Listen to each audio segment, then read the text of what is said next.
Welcome back to The Betrayed. I'm Gina Beck. This is Drew Williams. Thank you for listening, liking, commenting, and subscribing. We appreciate y'all, especially the reviews on Apple Podcasts. It really means a lot. Yeah, and like always, thank you again for the continued support, the continued engagement, and the hashtag Banana Cats. How are you, Drew? I'm good, G. How are you? I'm doing well. Well, I think I'm going to actually start this one off. We just got done watching a video from a YouTuber called ShoeOnHead. We're going to link it in the description. Another woman weirdo has been busted in Australia, of all places. She's 45, she hasn't been convicted yet, but she's going to go on trial for statutory hard R on a 14-year-old. And the response from people seems to be the pretty typical one when the weirdo is good looking. And it's really sad to see the community like this because you all look super hypocritical. It shouldn't matter if she's good looking.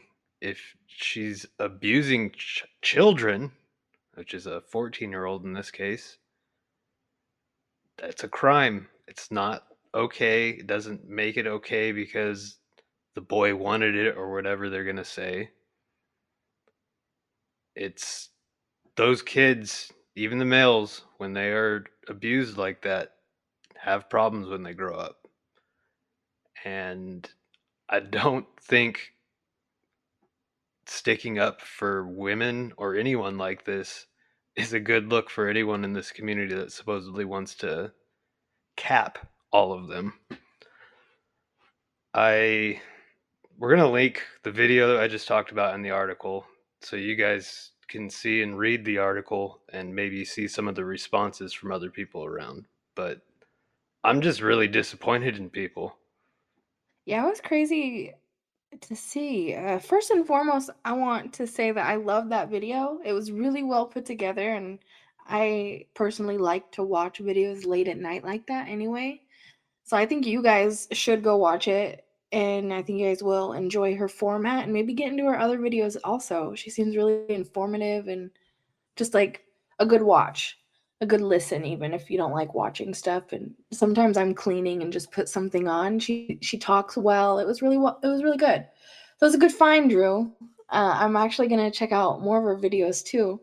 And yeah, the craziest thing that stood out to me the most is people were saying girls and boys deal with trauma differently, or like they don't are not affected by trauma the same, you know. So it's like if if parents split up, right, and the child witnesses something crazy that happened between the parents, are you saying that a boy and girl are gonna have different views on witnessing that as they get older? Maybe they you know, I don't think that's true at all. That is not true, and there was a lot of comments that were like that. I think people deal with trauma the same way. I mean, if someone's gonna be the R word, that sticks with you, that's with you for life, that does not, boy or girl, that doesn't just float out of your brain and you never think about it again. I could imagine it affects relationships, it affects friendships, it affects relationships with family members depending on who did it. If it alternate, like, your whole life is affected. I don't know. It's just, that's wrong for people to even think that. Oh, it's a boy, he should just shut up. He should just shut up and not talk about it. I wouldn't have talked about it. It's like nobody asked what you would do. This isn't your story. You know? Well, yeah, and even when they put themselves at 14, well, if that happened to you at 14, that would have been a crime. Exactly. I just like I said, I'm just disappointed in people. I guess I shouldn't be nowadays. The internet always brings to light all the disappointment of humanity, but it's weird seeing people that are standing up for the hunting community, but then being okay with this. It's weird. I find it very hypocritical and very strange. Either way, if it was your son or your daughter, you'd want the same thing done with the person that did it to your son or daughter, right? If it was your son or daughter, you'd want that person to either be in the ground or in prison, I'm assuming, right? It doesn't matter whether it's a boy or a girl. So if that's what you would want, pretty sure the trauma is the same for whether it's a boy or a girl, and that their parents are wanting the same thing too. As well as the child. Imagine how a child feels, whether they're seeing these comments or not seeing these comments, or if people are saying these comments personally to this child. Imagine how they feel. I wouldn't want to be bombarded by people saying, shut up. You should just shut up. You enjoyed it. You enjoyed it. Right? I wouldn't have said anything. Imagine being bombarded with that. I didn't even It's think not. about that, about the the victim reading all those. I never even thought about that at all. But yeah, that's got to be like a double hit. I mean, And I see people come out on TikTok a lot with their stories, because TikTok is a place where you can put together your story in such a short, simple way on there, and I feel like a lot of people like to do that. But a lot of the comments are the same on there too. They're just downgrading the victim and nitpicking at the story, and then like putting blame on them, and that's not okay at all. no, it's really sad. I didn't realize That's it not was what like makes a that. movement. Yeah, it's not what makes a movement. A movement, we stick together. I understand being able to tell the difference between a fake story and a real story, but a lot of these stories are real. You know, there's people who back them up. There's family members who have evidence. Like, you know how hard it is for us even to say we have evidence on this weirdo and the family not take the evidence? Like, we have proof and they don't want to see it. And that's like you guys seeing proof and not wanting to believe it. So, Or rewrapping the proof to make it okay in your mind. that too. So I think we're going to move on. And the next thing that I want to talk about is I came across this headline and it caught my eye because it's a young boy at 16 who decided to pose as a girl and become a decoy. Posed as 14, and they helped take down a weirdo, and the weirdo is actually getting 10 years in prison. I personally, before I jump into this, I don't recommend anyone to even under the age of 18 to try this. I don't recommend. I'm going to first and foremost say this is a very rare thing.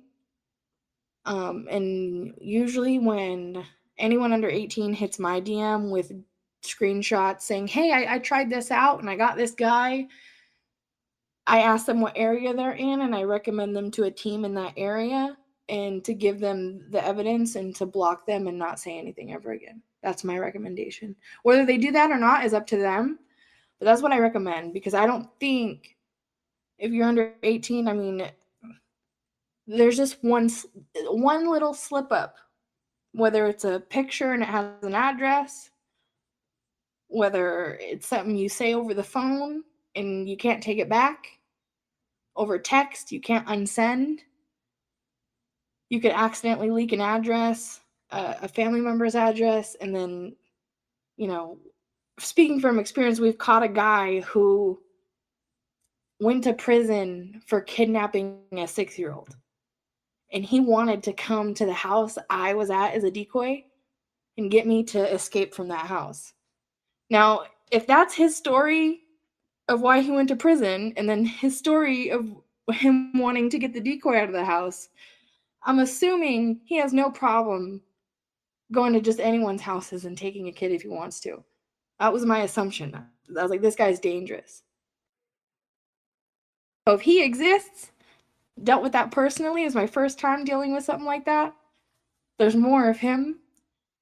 And it's scary if anybody leaks anything on accident and then jeopardizes their family member or themselves. That's what I was gonna say was the big risk to me is if they go to like meet up and do what the community is known for is, meeting these guys in person, and then what you're talking about, someone who's already willing and already maybe been convicted of kidnapping before, just taking one of these teens. And I mean 16 is a little bit older, but Mm-hmm. this outcome I think is, like you said, very rare. I don't think it would It turn is. into this at all, or you would hear more of it if it worked. Especially in this area of Florida, because we know Florida teams who have been told if you do this again, you're going to jail. Yeah. Who have been told to quit, stop doing this. We want no part of it. So this happened in Florida. So this is even more rare, even more surprising. So we'll jump into it. I just wanted to kind of put that disclosure out there. But we want to talk about this story. I guess a Florida judge sentenced Zachary Spiegel, 38 years old, for attempted online enticement of a minor, which is usually what these guys get, on June 22nd, according to a release from the Southern District of Florida U.S. Attorney's Office. Spiegel was caught through his online communications with a person he believed to be a 14-year-old girl named Shayla. However, there was no Shayla, obviously. Spiegel, a husband, a father of two, in Jensen Beach, Florida, was being catfished by a 16-year-old boy seeking to identify weirdos in his area. And we're also going to link a website in the description where if you want to see if weirdos are in your area a safer way, you can definitely do that at watchdogs.com. Familywatchdog.org. Oh, excuse me, familywatchdog.org. That will be linked in the description. We love that site. We recommend that site to everybody. And so if you don't want to do stuff like this, you can just look up an address and you can find your kid's route to school, to the grocery store, to the store down the street, and make sure there's no weirdos in between. But for several weeks in January, Spiegel sent Shayla explicit messages. We all know what those probably consist of, including graphic descriptions of, wild acts he wanted to perform on her, photos of his, you know what? Prosecutors said he also tried to persuade the fictional girl to meet him at a shopping plaza for doing the dirty in his car. Now, if you send your genitals, that is, you know, that's kind of like you got him, especially in Florida where they've told teams that you'll go to jail. Like having this as evidence really helps the case. Now, Spiegel and his imaginary victim arranged a time and place to meet, like we all do, right? But he never showed up, I guess. He texted Shayla that the police stopped him for speeding, and he ended up returning home. Whether that's a lie or the truth, we've dealt with guys who tell us stories too. I remember the guy, he never leaves my brain. I wish I caught him to this day. He said he got in a car accident or something. Oh yeah. The guy who wanted to put me in his closet and keep me there forever and had a wife, and he was I was gonna say he the was full on gross. horror movie type guy. But he was all talk because he got in a fake car accident and never showed up. And yeah, so these guys will play games. I'm glad that this one was caught though. He didn't just play games with the 16-year-old, Well, 14-year-old Decoy, 16-year-old boy. So I guess he and his parents met with Homeland Security Investigations Special Agent Eric Urgo, who took over Shayla's persona. See, that is good. See, the agent took it over. He said, "All right, let me handle this. And that's something else that I recommend. If there's no teams in the area, I recommend you to contact the police because they will do things like this. Not even like 2 days ago, someone was in my DM who had all these Snapchat screenshots and it was disgusting. And I said, you should not be dealing with this, but you should send this over to the police. Because if there is no teams, go to the police. Because there's a good chance that they're not going to tell you that they're going to take it over, but they'll take it over. Because they're not allowed to talk about their cases, right? Yeah, So I generally they're guess not. Spiegel continued to communicate with now the agent, who he believed was a 14-year-old girl, sending more explicit messages. And obviously, this made law enforcement want to close the case, right? Getting all these explicit messages. He's obviously a weirdo. They had to find out for themselves. I guess after law enforcement investigation officers searched his home on January 20th, they found a cell phone he used in which he spoke with Shayla. And that was enough evidence for him to get convicted for the 10 years. Yeah, it's bringing it up again. I think this is a very rare outcome, but that is a good job on that kid. I mean, you've got a lot of potential in the next few years, I think, if you're already doing it at 16, but a little I young. bet you the cops probably advised him not to do it. They probably talked to the parents and said that he shouldn't be doing this for safety reasons. And I bet you the parents will probably not let him do it, which is safety. But if the kid ever hears this, right? If anybody knows the kid, or if the kid ever hears this one day, advice: study all the hunters that are out there until you're 18. Just study all the hunters that are out there, because the best thing that you can do is learn off of their mistakes. That's So if exactly what I you're was going to say. right, so if you've got a couple years, there's a lot of footage to study from. Study, know your laws, form a team at the right time, and then if that's something that you want to do after the years pass, go for it. But I think it's best to stay safe too. That's what I recommend. Yeah, I think you've said everything that needs to be said. Is good job, but you're a little too young. It's dangerous. It's one of those things. Is like I'm pretty proud of him. Like it's pretty Right. cool. It's kind It's of like pretty when you're cool. it's kind of like when your kid gets suspended, but he beat a bully's ass. It's kind of like Exactly. that. Yeah, it's like I can't. I don't want to like down talk him too much because you did such a There's good no down job. talking. It's just we care about your safety, and we know the situations that we've been in. So there's no down talking. It's just this is dangerous. It's we're not just saying that. And if you do this and you're like, "Oh, this is easy." Do it for 5 years and then let us know if it's easy. It's not. And it definitely can get First couple dangerous. feel easy. It feels easy the first couple, and the adrenaline's going, and you're like, "Oh, got him." Especially his. This is probably his first one, right? And he got 10 years. Imagine that feeling.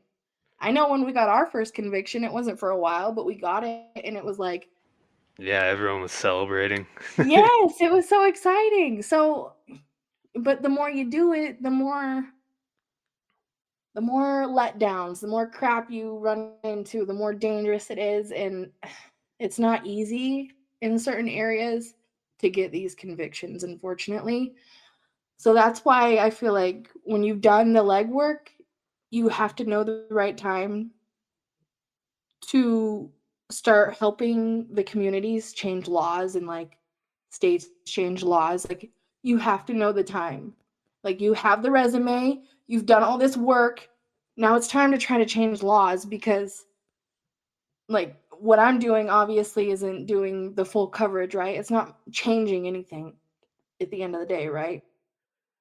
Yeah, it's Which one of those. sucks. We wish it would have. We wish we've seen people do this for so long. Not even just here in the UK also.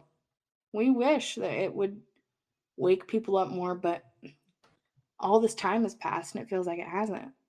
But we're still trying, and you guys just need to try too. Yeah, I mean, it's just one of those things where it's probably going to be few more years, it might even be our lifetime fighting it, but maybe eventually enough will happen and change will come if we keep asking for it. And We just want to stay loud enough to where things don't go backwards, if you know what I mean.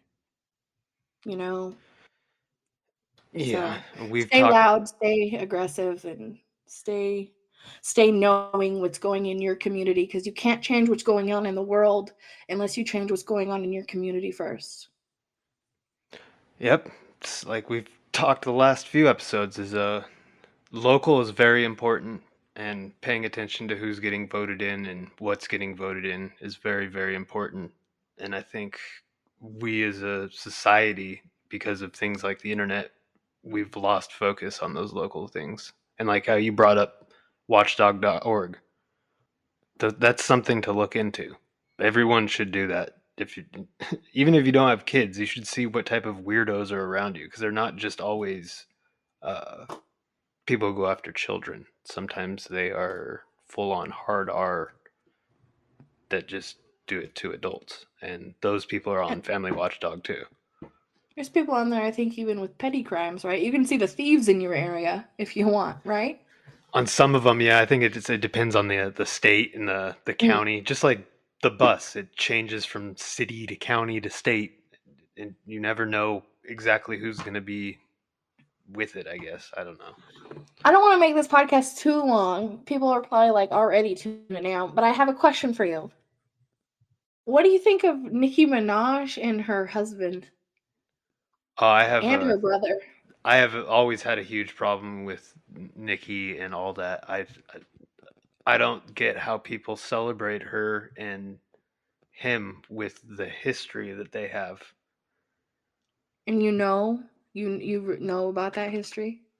Yeah, the husband's a convicted weirdo, and then the brother convicted as well, or is it just allegations? I honestly would have to look more into that. I'm not prepared. I It just keeps coming to me. People want us to talk about this. I think Well, I've been like told 3 times now that we should talk about this. I guess well, G's going on a trip, so I guess over the next few weeks I'll have to do some digging too, and I guess maybe the next episode we should Right, I didn't mean to bring up an unprepared question, No, no, but no, no. I'm not that I'm completely unprepared. It's just one of those things where like it probably deserves a whole episode. right, yeah, that's true. That's true. Okay, we'll just talk about Nikki in the next episode then, and we'll do some research and figure out what we gotta know on all that, get all the juicy details. Thank you guys for listening. I love y'all. Until next time, banana cats. Banana cats, much love. Peace.